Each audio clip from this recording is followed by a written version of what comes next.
तो हेलो दोस्तों, आज हम लोग देखने वाले हैं एसएससी जीडी के 25 मोस्ट इंपॉर्टेंट क्वेश्चन हो। तो ध्यान से देखिएगा क्योंकि इसमें से बहुत सारा संभावना है कि इसमें से क्वेश्चन आपके एग्जाम में आए। तो चलिए शुरू करते हैं क्वेश्चन नंबर 1 से। भारत के संविधान का कौन सा अनुच्छेद कानूनों की समान सुरक्षा और कानूनों के समक्ष समानता प्रदान करता है?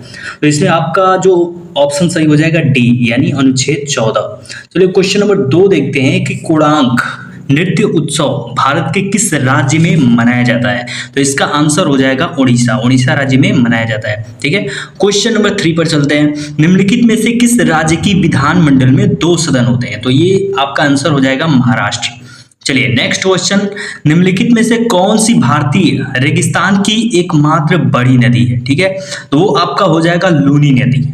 लूनी नदी होती है सबसे बड़ी।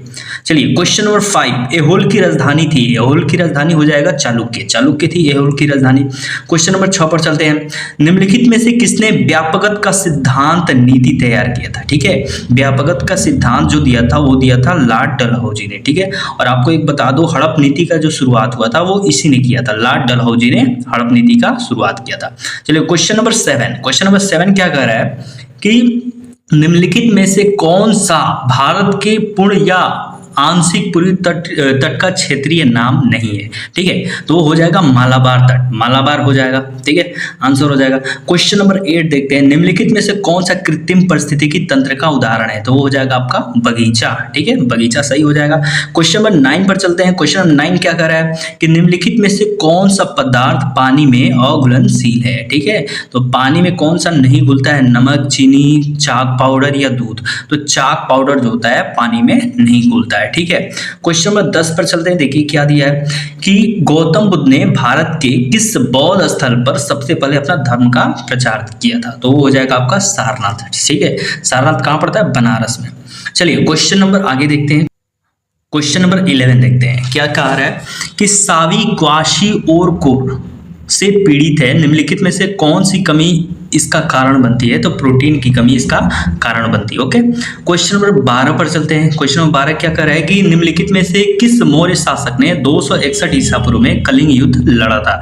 तो कौन लड़ा था? अशोक ने। ठीक है, और इसी युद्ध के बाद उसने बौद्ध धर्म को अपनाया था। ठीक है, क्वेश्चन नंबर 13 क्या कर रहा है कि भारत की सीमा डैश में म्यांमार से लगती है? तो पूर्वी सीमा म्यांमार से लगती है। ठीक है, सही हो जाएगा। क्वेश्चन नंबर 14 क्या कर रहा है? निम्नलिखित भारतीय लेखकों में से किसने गोरा उपन्यास लिखा था? गोरा उपन्यास किसकी है? तो रविंद्रनाथ टैगोर की है। ठीक है, आगे क्वेश्चन है कि स्वराज मेरा जन्मसिद्ध अधिकार, ये किसका नारा है? तो आप सभी लोग जानते होंगे, बाल गंगाधर तिलक का नारा है। ठीक है, क्वेश्चन नंबर 16 क्या कर रहा है? देवाशीष पांडा को हाल ही में किसके प्रमुख के रूप में नियुक्त किया गया है? ठीक है, किसके प्रमुख में नियुक्त किया गया है? तो IRDAI।